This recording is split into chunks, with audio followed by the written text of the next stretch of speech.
Hey guys, so today we're going to go a little further into arithmetic sequences. So just a little note up here, remember this is the nth term of a geometric sequence formula, which was covered in the previous video where D is the common difference, and you can find C by taking the first term minus the common difference. A sub 1 notates the first term. So notice these points that I've given you. Kind of underlined them already. N would be the input.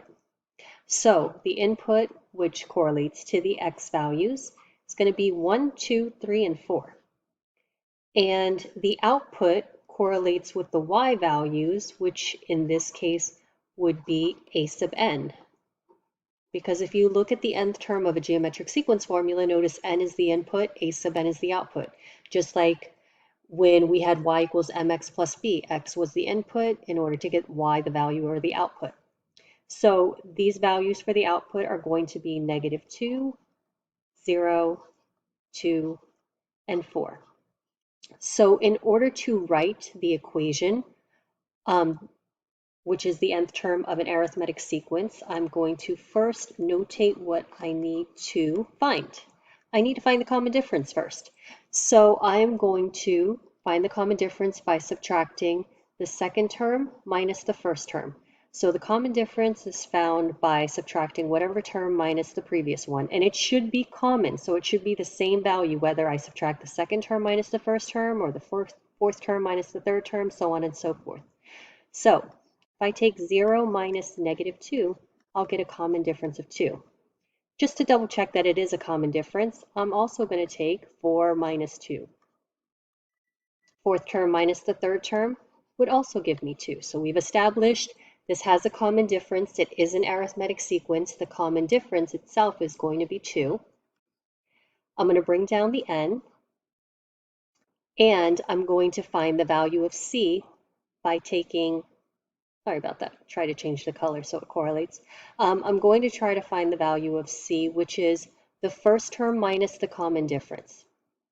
So I'm going to write this here, c equals to the first term minus the common difference. Well, the first term in my sequence is going to be -2.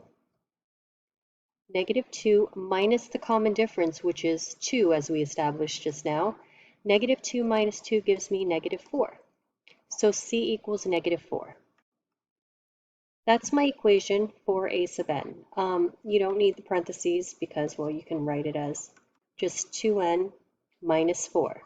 Now, I just want to note that there is another way to write the nth term of an arithmetic sequence, and that would be a sub n equals a sub 1 plus d times the expression n minus 1. And we already have everything we need here. So a sub n equals a sub 1, which is -2, plus the common difference, which is also 2, times n minus 1. So you could see it this way, or you could see it this way. Now, in the end, they both mean the same thing. So I'm just going to show you on the side here that what happens if I were to distribute that 2? If I bring this -2 down and I distribute the other 2, that would give me plus 2n minus 2. And I have, bring down the 2n, -2 minus 2 gives me -4. So it gives me the same thing as the other sequence, but it's just another way to write it. Okay, so moving on, let's say I give you the first term. I actually give you the nth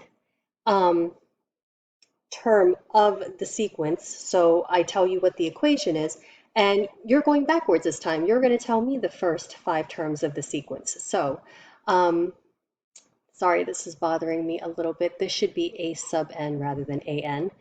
We're just going to cross that out there. Okay, so we have the first term, which is 3.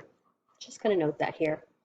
And we also have the equation given to us. A sub n equals a sub n minus 1 plus 7.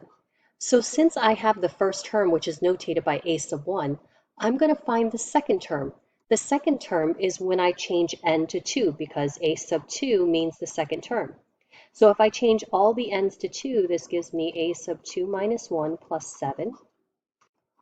And just solving the subscript here, 2 minus 1 gives me 1 plus 7. So a sub 2 equals to the first term plus 7. The first term I already know, it's 3. 3 plus 7. So the second term is going to be 10. So this is what's known as a recursive function. You're using the function or the term before it in order to get to the following answer. So just continuing the pattern here, and mind you, over time, you'll only need to use this formula maybe 2-3 times before you catch on to the pattern. So if I want to find the third term, I'm going to change n to 3 in that same equation given to me. So instead of n minus 1, it'll say 3 minus 1 plus 7. So a sub 3 equals a sub 2 plus 7. A sub 2 I already found, so that's going to be 10. So 10 plus 7, the third term, is going to be 17.